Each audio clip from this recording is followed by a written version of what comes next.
Boa tarde. Eu gostaria de começar pedindo que vocês pensem um pouquinho o que essas três coisas juntas podem fazer. Pessoas, máquinas e espaços. Para facilitar um pouco a imaginação de vocês, eu queria que vocês imaginassem pessoas muito especiais. Pessoas que gostam de colocar a mão na massa e fazer coisas. Pessoas que são curiosas, aquelas crianças que começam a abrir os brinquedos para entender como que eles são fabricados. Sobre as máquinas, pensem não nessas máquinas industriais que a gente vê em grandes fábricas, mas sim máquinas que possam ser construídas dentro das nossas garagens ou através de documentos que estão disponíveis na internet que eu posso fabricar por mim mesma.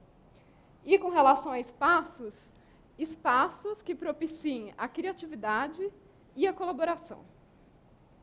O que vocês acham que tudo isso pode fazer junto?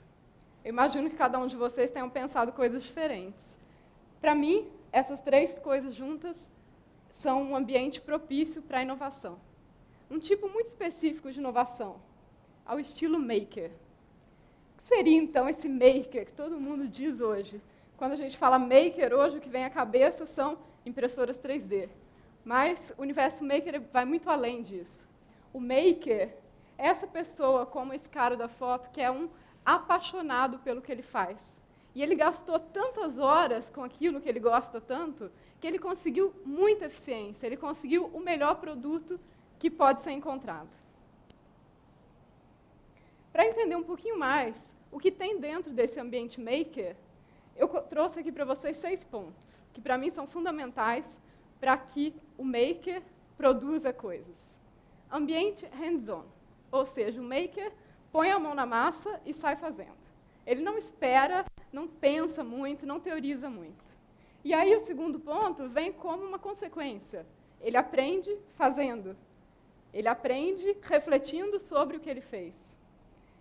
O processo dele é sempre ágil, porque ele não tem a parte de teoria inicial, que reduz muito tempo, e ele repete muitas vezes, prototipa muitas vezes, vê onde os erros estão acontecendo e produz novamente. Cada ideia é um protótipo, esse eu adoro. Ele não fica falando, apresentando slides ou PowerPoints, não. Ele bota a mão na massa e prototipa, e te mostra um objeto, nem que seja ainda em versão beta. Depois disso, tem toda essa ideia do Open Innovation, Open Design. Dentro do universo Maker, o Open Design e o Co-Design são muito importantes. Eu abro o meu projeto para que outras pessoas possam colaborar comigo e elas realmente co-desenham comigo esse objeto. E essa frase que é maravilhosa e que não é só do universo Maker, mas que funciona muito bem para a gente é: não tenha medo de errar. Fale cedo, fale barato e fale sempre. Isso vai te ajudar muito no processo. Bom, para colocar um pouco isso dentro de um contexto que a gente já conheça melhor, a primeira coluna vocês conhecem bem, são os artesãos ou os artistas que vão para os workshops, para as suas oficinas e produzem objetos únicos. O segundo panorama é o panorama industrial, mais conhecido ainda, em que um inventor ou um designer envia sua ideia para uma grande fábrica, para uma grande indústria, e ali é produzido o seu objeto através de uma produção seriada. Ou seja, a grande fábrica não produz uma unidade só, ela produz muitas de um mesmo produto. E o universo maker está ali, nesse terceiro panorama, coexistindo com os outros dois. Ou seja, é uma alternativa para esses outros dois processos que já acontecem. O que muda? No começo ali, eu não tenho um inventor ou um designer pensando sozinho na sua caixinha. Não, ele está junto com o usuário, ele está junto com outros designers, ele está junto com o mundo inteiro, se ele quiser. No lugar da fábrica, eu tenho muitas alternativas de produção. Eu tenho processos digitais. A gente conhece essa palavra digital da internet, né? Mas hoje ela vem sendo aplicada também a hardware. As máquinas de fabricação digital, que eu vou falar um pouquinho depois para vocês, elas trazem o potencial de o designer ou o usuário fabricar seu próprio produto e elas trazem a possibilidade de eu colaborar. No final da cadeia, eu não tenho mais uma produção seriada, porque a outra linha de ação dessas máquinas digitais, eu posso produzir uma unidade ou uma pequena série, e isso não vai me custar tanto como se eu fosse produzir isso dentro de uma fábrica. Um exemplo disso é esse colar que eu estou usando aqui, que a minha amiga Blanca Duarte fez lá no Fab Lab Barcelona para mim. Eu palpitei um pouquinho quando ela estava desenhando. Falei, gostaria que fosse cinza, tal. Ajudei ela nesse processo. Ela foi para uma cortadora laser, cortou o colar e me deu de presente. Muito diferente de ir numa loja e comprar o objeto pronto, né? Isso foi uma coisa entre amigas, mas isso pode ser aplicado para várias outras áreas, como o empreendedorismo, por exemplo. Bom, para colocar, então, na prática, quem está fazendo isso? Tem algumas pessoas e alguns ambientes trabalhando nesse estilo. Hackerspaces, vocês já devem ter ouvido falar, que são espaços onde pessoas aficionadas por eletrônica e programação se reúnem para compartilhar ideias e produzir coisas. Makerspaces são espaços equipados com máquinas, quase todos eles de fabricação digital, em que você pode ir realizar, fabricar a sua ideia. Tech shops são uma forma de makerspace, mas são mais focados em pessoas que querem realmente empreender, que querem chegar na ideia de um protótipo que não seja tão caro ou uma pequena série. Funcionam como se fossem academias, onde você paga uma mensalidade e pode usar o espaço quantas vezes quiser. E você tem aí também os Fab Labs, que eu vou falar um pouquinho mais porque é o ambiente onde eu trabalho. Definindo, então, um pouquinho o que são Fab Labs. Quando eu comecei a trabalhar com esses laboratórios, muita gente me dizia, que legal, você está trabalhando com um laboratório de máquinas. E eu ficava super triste com isso, porque os Fab Labs, o mais importante dentro do universo Fab Labs são as pessoas e as ideias que essas pessoas trazem, e não necessariamente as máquinas. Então, para mim, Fab Labs são plataformas onde você pode vir e resolver um problema local, da sua casa, do seu bairro, da sua cidade, através de um apoio global. Você pode também vir para aprender, fazer cursos, workshops. Você pode vir para compartilhar ideias com a comunidade. Você pode vir para ativar processos de inovação digital, social. Você pode vir para conversar com pessoas que são muito diferentes que vocês, porque dentro de um Fab Lab, qualquer pessoa pode entrar ali. Então, você vai encontrar pessoas que tenham cabeças diferentes da sua e que vão pensar de uma maneira diferente, que pode ajudar muito a tua ideia a ser desenvolvida. Ou seja, o Fab Lab é um lugar onde você pode fazer quase qualquer coisa. Esse é o kit de máquinas, acessórios, componentes e pessoas que compõem um Fab Lab. Em qualquer lugar do mundo, se você entra num Fab Lab, você vai ter um kit parecido com esse. E aí, vou mostrar um pouquinho do que a gente faz lá dentro com essas máquinas digitais. Então, na cortadora laser, como eu já dei o exemplo do colar, você também pode trabalhar com outros tipos de MDF, de acrílico, você pode produzir coisas com chapas, tecidos, enfim, cortados a laser. A cortadora de vinil a gente conhece bastante para fazer esses adesivos que vocês têm nas paredes das casas. Mas no Fab Lab a gente desenvolve também na cortadora de vinil adesivos que são feitos através de adesivos de cobre e que se transformam em circuitos eletrônicos flexíveis. Com as impressoras 3D, que são o grande boom do momento, a gente pode fazer desde coisas pequenas, enfeites para a sua casa, até coisas muito importantes, que é a prótese que esse menininho está usando e que ele mesmo construiu com a ajuda dos gurus ali do Fab Lab. Com fresadoras, a gente pode construir desde moldes até barcos e casas. E aí, juntando todas essas máquinas, a gente pode ir muito mais além.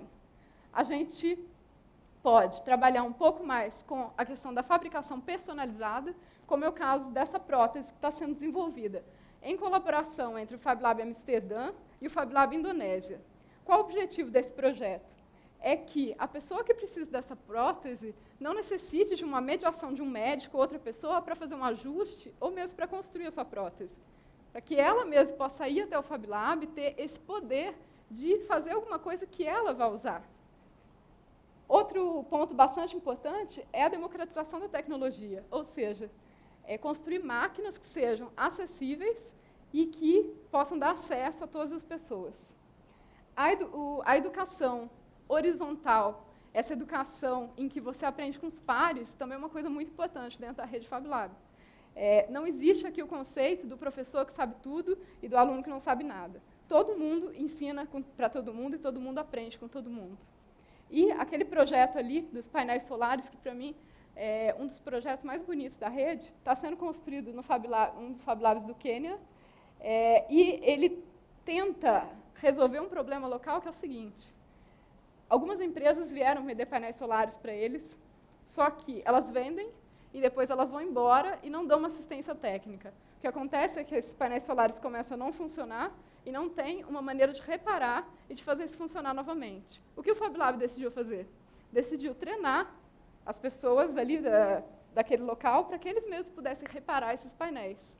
E, indo além, eles criaram uma escola onde as pessoas podem aprender a desenhar e manufaturar painéis solares, criando assim todo um ecossistema nessa região. Bom, vocês viram que o universo é bem amplo, né? E eu gostaria de falar um pouquinho de tudo isso que eu vi. Eu aprendi algumas coisas bastante interessantes que eu gostaria de compartilhar com vocês. Aquela primeira foto é um designer holandês que se chama Joris. Ele é do Fab Lab Utrecht. Ele decidiu mudar o jeito de fazer design, ele decidiu mudar a sua profissão. Ele disse: eu não quero vender os meus objetos mais. Eu quero distribuir gratuitamente meus objetos e quero a colaboração de todos. E aí eu perguntei para ele: mas como que você vive disso, se você distribui gratuitamente seus objetos? E ele me disse: eu criei um ecossistema de serviços em volta do meu objeto, em que eu dou workshops, eu dou palestras, eu fabrico objetos super personalizados e eu trabalho hoje de uma maneira diferente. Eu descobri também que, se você escrever um livro e colocar esse livro com uma licença aberta na internet, muitas pessoas vão ler esse livro, muito mais do que se estivesse na prateleira da livraria para ser vendido. E o teu retorno vai ser muito maior do que no processo tradicional. Com aquele menininho ali de 4 anos, num projeto muito interessante que eu fiz no Fab Lab Sevilha, que se chamou Fab Teletransportation, era a ideia de teletransportar um objeto, a gente mandou um código digital para vários Fab Labs do mundo para que eles pudessem modificar esse desenho original, imprimir e enviar para a gente um vídeo. E a gente foi para uma exposição mostrar isso e veio esse menininho de 4 anos e disse para mim assim: eu queria um copinho uma xicrinha dessa para eu tomar leite amanhã. Dá para fazer? Eu descobri que para as crianças é muito fácil o universo digital. Eles não ficam comparando uma impressora 3D com uma impressora de papel. Eles simplesmente dizem: vamos fazer. E ele ainda me disse: isso parece mágica no final, foi muito interessante. E uma coisa muito interessante, o universo maker é muito masculino, mas junto com todos esses homens eu aprendi que as mulheres também têm vez e que a gente consegue fazer muita coisa.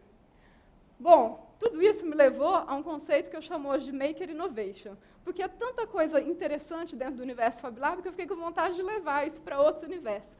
Por que não aplicar isso dentro de um universo empresarial, num setor de inovação, ou mesmo dentro de uma escola?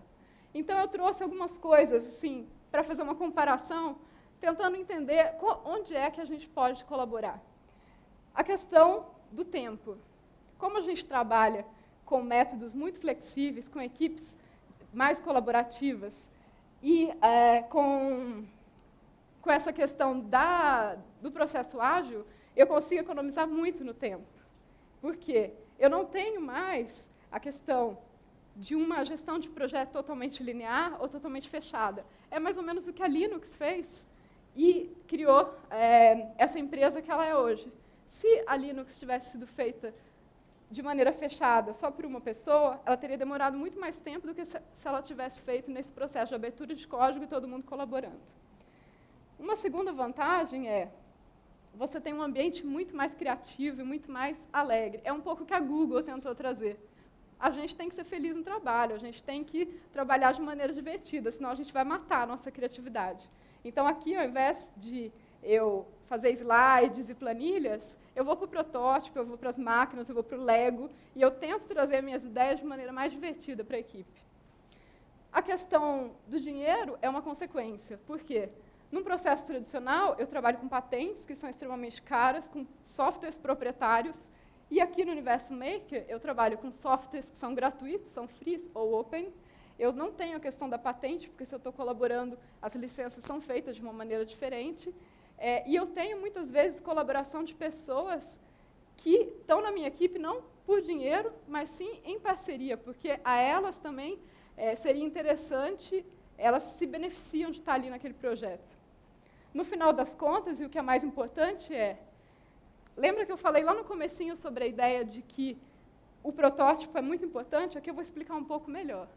Naquele processo tradicional, você tem um protótipo lá no final, um protótipo bonito, lindo, maravilhoso, que muitas vezes, quando é mostrado para a equipe que fez o projeto, a equipe fala, eu não estou reconhecendo meu projeto nesse protótipo.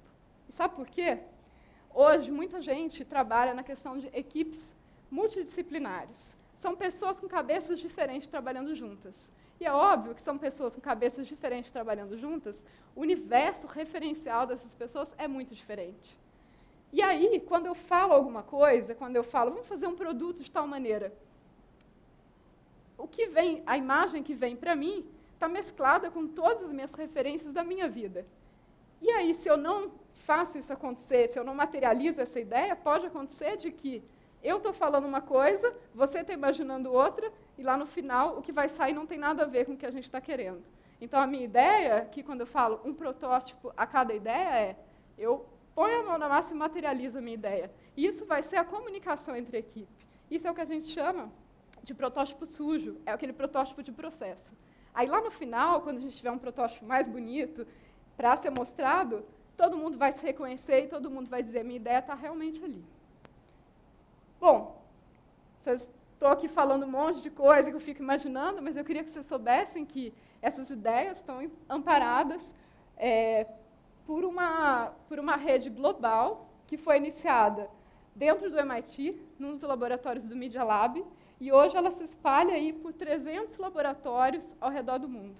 Então, esse é o poder da colaboração, e eu gostaria de finalizar dizendo uma coisa que eu acredito muito. A colaboração e a abertura são muito importantes, porque eu nunca, se eu for aberto e colaborativo, eu nunca vou começar do zero. Eu vou estar sempre em pé sobre o ombro de gigantes. Obrigada.